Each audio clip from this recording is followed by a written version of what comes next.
Okay, well then we're going to arrest you and take you an ID. We're going to hold you an ID at the station for fingerprints. After Morgan Geyser's dramatic arrest at a truck stop in Illinois, give me your name and date of birth. You're not wanted for murder, right? Right. The Slender Man stabber is back in Wisconsin and in jail. I take a look at what's coming next for her.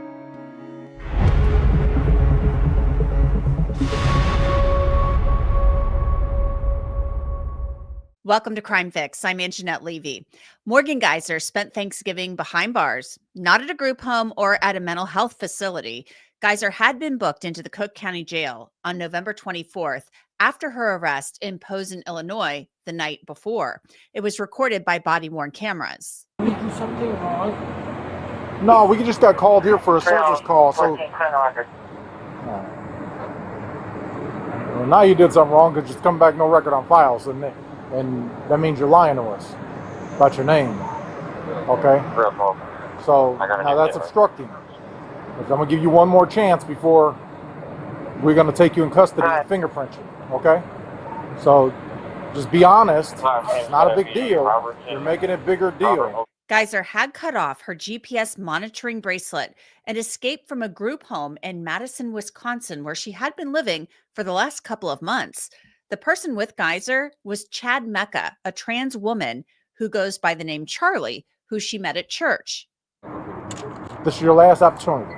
Okay, let's try this again. I don't know what you're so scared about. Here, what's your last name?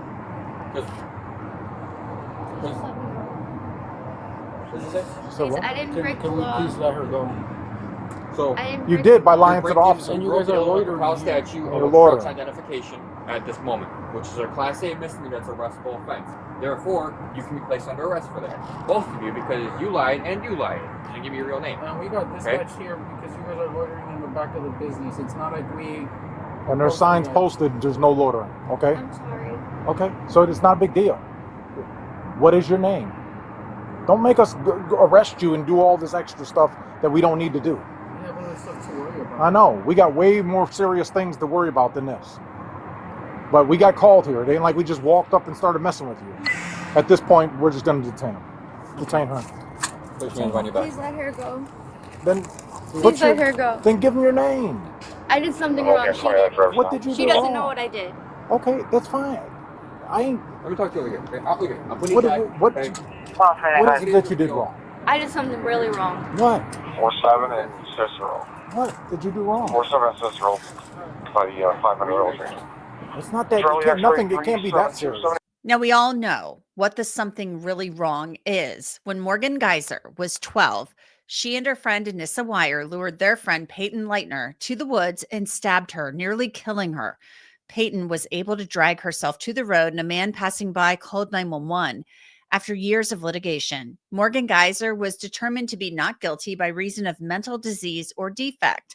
She was supposed to be housed in a mental health institution for 40 years, but she won conditional release earlier this year and was placed in a group home, which led to her escape and dramatic arrest days before Thanksgiving. Hey, Ronnie, take these bags since you got gloves. Try to find an ID in her. She said she doesn't have one. I think she's saying that it's really, really bad. So the only really thing bad is you'll never see me again. Is I hope she didn't commit a homicide. But the way she's talking, she's saying that that's really, really bad. All right. Homeless couples guidebook.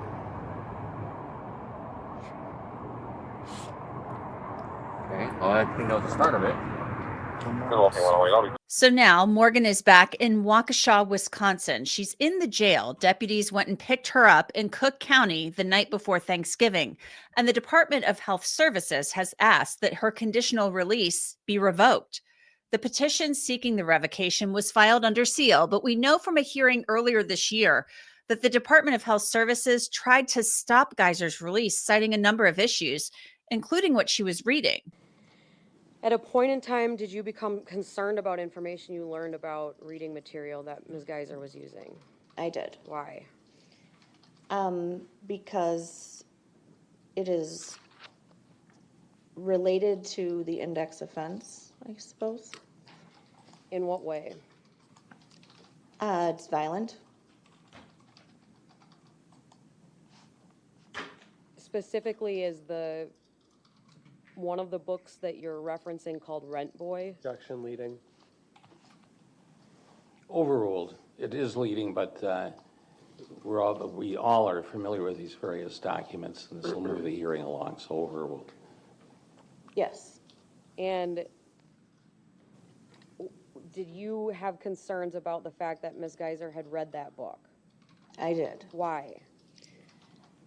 Because it was a dark novel that revolved around murder and the selling of body parts on the black market, along with sexual sadism.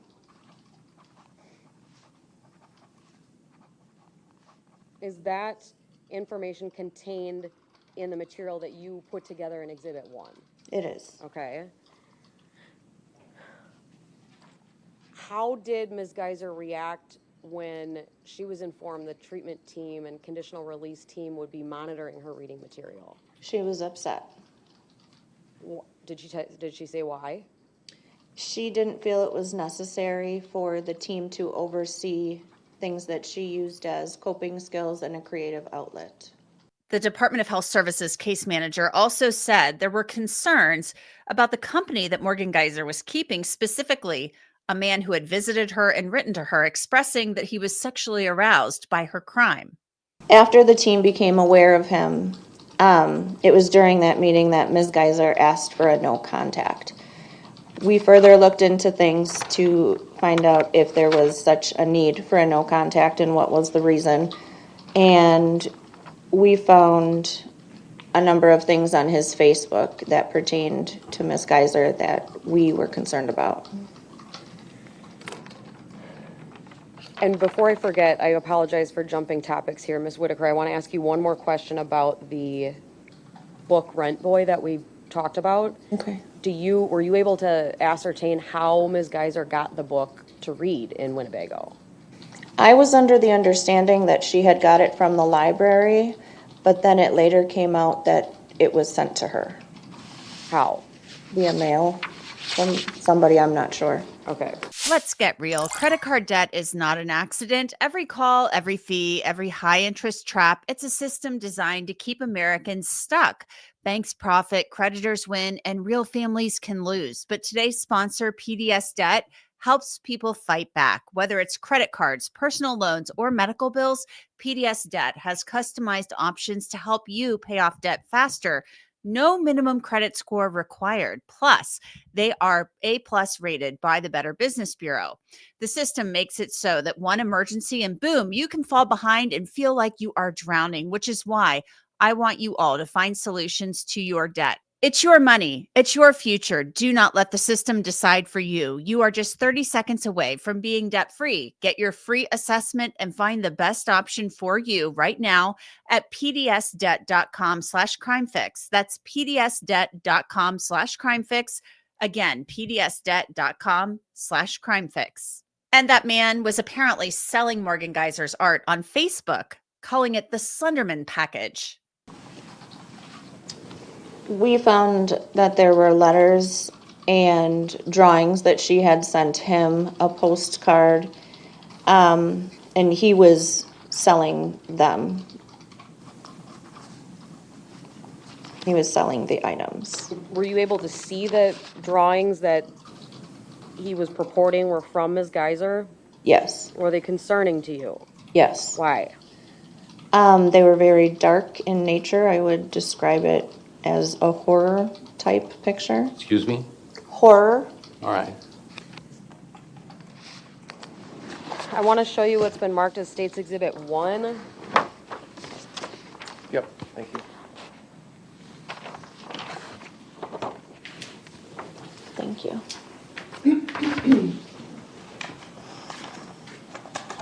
Do you recognize that? I do. What is it?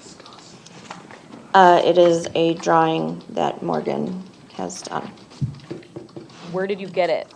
off of Jeffrey Pagel's Facebook page. Was that one of the items for sale? Yes. How was it being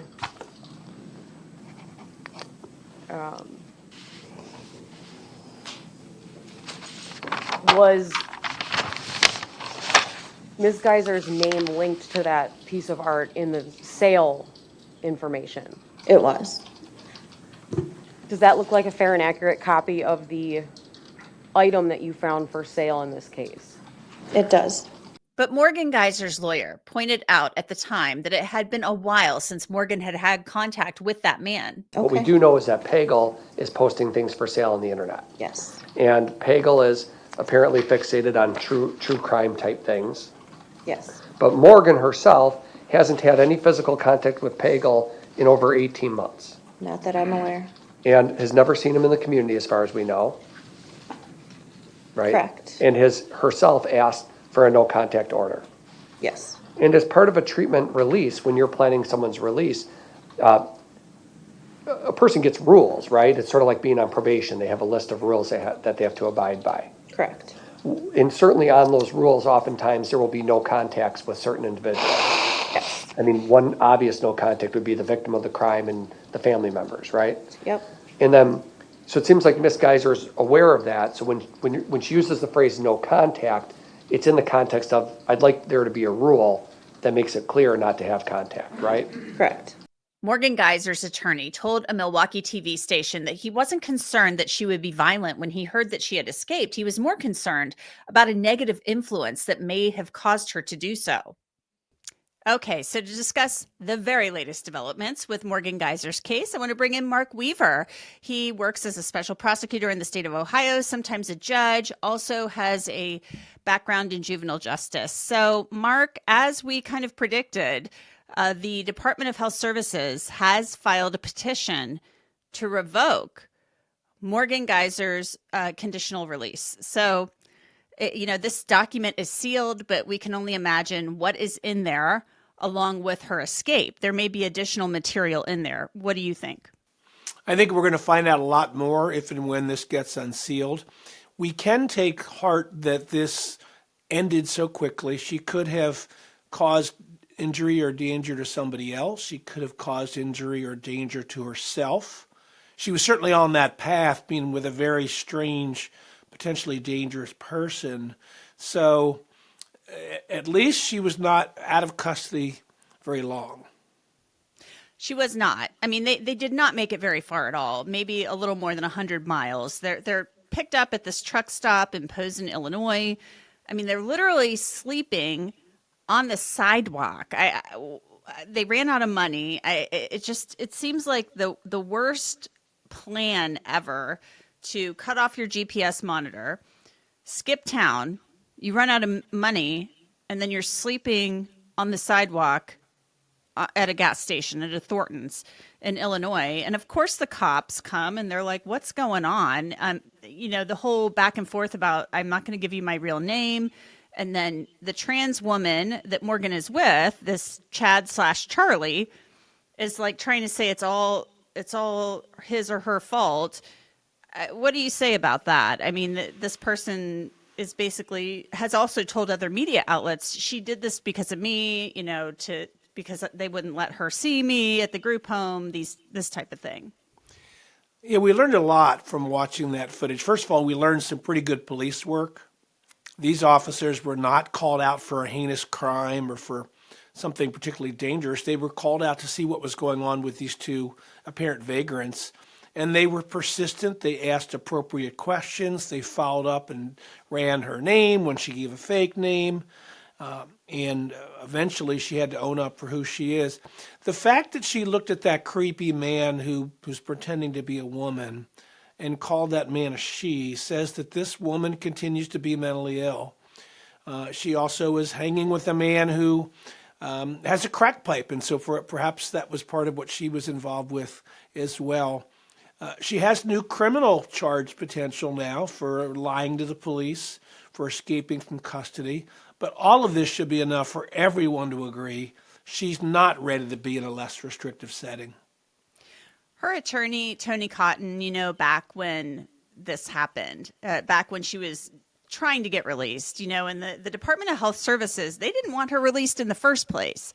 Back in March, they went to the court and they said, look, we don't think she's a good candidate for this. We think that the judge needs to halt this release. They introduced a number of reasons why. Tony Cotton at that time said, she's a rule follower. This is a hit job. Now he's saying basically this bodes well for her, that she, didn't fight extradition. It's showing that she's willing to take responsibility. I mean, I don't know. Is this all PR? Because, I've reached out to him. I haven't heard back yet. I don't know. Like, does he just need to take the L or what? I don't know if I'm seeing the judge saying, okay, yeah, she made a little bit itty bitty mistake here. She cut off her GPS monitoring bracelet and skipped town, literally crossed state lines. Do you see a judge saying, yeah, she can go back to the group home? I sure hope not. I've been a prosecutor since 2001 and have sat as both an acting judge and a magistrate for more than a dozen years on a part-time basis. So I've interacted with hundreds of defense lawyers, and many of them are really good, and they're responsible with the things they say. This lawyer said in one interview that 10 out of 10 were the odds that she was appropriate to be released into a less restrictive setting. 10 out of 10. He said that after he knew that she had escaped. That's just not responsible rhetoric for an officer of the court. Defense lawyers often have bad facts they have to work with, and I feel some empathy for them. I've not been a criminal defense lawyer. I've always been either a prosecutor or an acting judge or a magistrate. But they have to work with the facts they have. But when I sat on the bench presiding over cases, a defense lawyer who was honest about the bad facts that his client presented often had more credibility from me than somebody who says things like, 10 out of 10, she was ready to leave, and this is not that big a deal. And it's really a good sign that she's getting better. None of that is true. Charlie / Chad, Mecca, the trans woman that she was on the run with, said that basically she took off because of him, that, the group home would not let him come in to see her. He didn't like the way that Morgan was being treated there, that type of thing. Group homes have rules. This is not her apartment. She has to abide by the rules. And apparently this person was apparently sneaking into the group home somehow through a window to go see her. I'm sure that didn't go over very well when the group home found out about that. Is it possible the group home was like, yeah, we're not letting this person just come in here and hang out with you, Morgan. Like, I'm assuming they have rules. Visitors have to be approved, that type of thing. There's a lot we still don't know about what exactly was going on at the group home. Yeah, a well-run group home will have rules, will have security, will hold the people who live there accountable for their behavior. People who are able to control themselves and make better decisions can be placed in a setting like a group home. Let's remember, this is a young woman who tried to murder one of her close friends because of a creepy, fictional internet meme. And the notion that some creepy man on the outside is now interested in her reminds me of, at least one of the murderers I've prosecuted has a fan club and a Wikipedia page and still gets letters from women. So it's kind of a trope. It's a well-known thing that some odd women will write to male criminals in prison and imagine themselves in a romantic relationship with the male killer. This is a twist. This is an older, odd man who mistakenly thinks he's a woman trying to interact with this young, mentally ill woman who, tried to commit a murder in the name of Slender Man. The whole thing is bizarre, and it's very troubling, and it's just more evidence that she needs to be back in a more controlled setting. Well, and make no mistake about it. Morgan Geyser is still mentally ill. I think people need to totally realize that. It didn't just go away. She was found not guilty by reason of mental disease or defect. That didn't just go away because she underwent some treatment for a number of years at the, mental health facility at Winnebago. She's still mentally ill. So she's still not suitable to be living on her own in the community. She committed a heinous crime. And so do you see her just being sent back to Winnebago? Well, I'm not sure. I will say this. As you mentioned, I've got a background in juvenile justice. I did a master's thesis in juvenile probation, served as a juvenile probation intern, assisting with a caseload of juveniles. And certainly as a prosecutor, I've dealt with a lot of mental illness and people claiming mental illness. Over the last few decades, there's been a pernicious trend towards, well, they're not criminally responsible because they're mentally ill, so let's just let them go somewhere till they get better, and then they get let out. Missing in that whole equation is the safety of the public.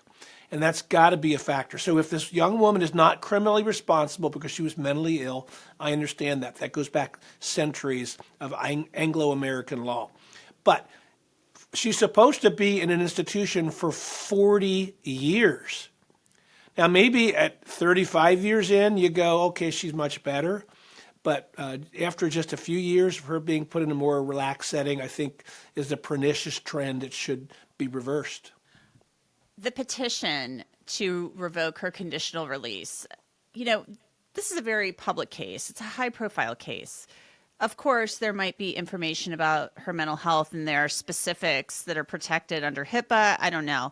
But so much of this has been litigated in court, in public. Why are we sealing that? Why is the Department of Health Services asking for that to be sealed, and why is the judge agreeing to that?